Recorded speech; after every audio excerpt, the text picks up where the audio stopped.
مور یې مړه شوله ډاکټر صاحب دا نجلۍ خو زما د لور د زما لمسۍ ده د لمسۍ پالل او د لور غم ګالل دواړه ورلغاړې دي په خپل کور کې د اکشنۍ پیدا شوه د ماښام تر لمانځه وروسته د شپې پر 2 بجو باندې دې کور پرې کړی دا او ورته نورې مېرمنې په یو داسې ټولنه کې اوسېږي چې په روغتون کې د ماشوم زیږول هم ورته د واکمنو دودونو خلاف کار برېښي رسمي شمېرې ښیي چې لا هم په افغانستان کې په هر 100,000 زیږونونو کې 661 میندې د زیږون پر مهال مري چې لویه برخې په ناامنو سیمو کې دي که څه هم د کندهار په نږدې ټولو روغتیایي مرکزونو کې قابلې شتون لري او د میندوارو میندو لپاره روغتیایي خدمات وړاندې کوي خو د پیچلي او سختو ولادتونو لپاره په ګڼو ولسوالیو کې اسانتیاوې خورا لږ دي ناروغه کسان اړ دي د ساعتونو مزل وروسته دې روغتون ته ځان راورسوي خو ډېر کله د لارې خرابوالي او یا هم اوږدوالي د دې لامل کېږي چې ناروغه کس د لارې په اوږدو کې او یا هم روغتون ته د رسېدو سره خپل ژوند وبایلي دلته روغتیا پالان وایي په روغتون کې د ولادتونو شمېر د هر کال په تېرېدو سره زیاتېږي خو لا هم ډېر زیات پوهاوي ته اړتیا شته دې روغتون کې سږ کال د زیږون پر مهال د میندو د مړینې 24 پیښې ثبت شوي لامل یې روغتون ته د میندو په ځنډ رسېدل یادېږي مثلا یو مور که سهار ناجوړه شي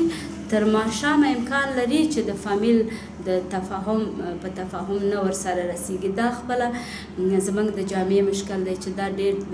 په دې باندې کار غواړي چې باید وشي ځکه یو مور خپله دا استقلالیت نه لري چې ناجوړه شي هغه موټر ولري دا نظر نورو مملکتونو موږ ډېر بیرته پاتې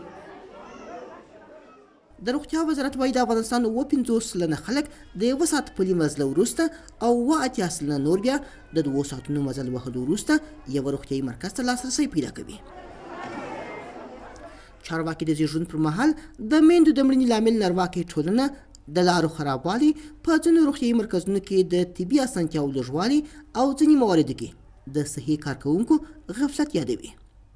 40% ولادتونه په صحي مرکزونو کې زموږ د روزل شوو قبیلو تر مستقیمې څارنې او نظارت او مرستې لاندې ترسره کېږي ولې لوړه فیصدي د ولادتونو اوس هم چې په 85% د هغه هم بیا په صحي مرکز کې نه ترسره کېږي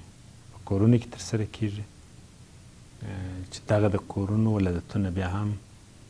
یو علت د میندو د مړینې جوړوي د روغتیا چارواکي د روغتیایي اسانتیاوو د زیاتېدو ترڅنګ عامه پوهاوی د لارو جوړول د زده کړو زمینه برابرول د زیږون پر مهال د میندو د مړینې د کچې په ټیټولو کې اړین بولي مامون دراني BBC کندهار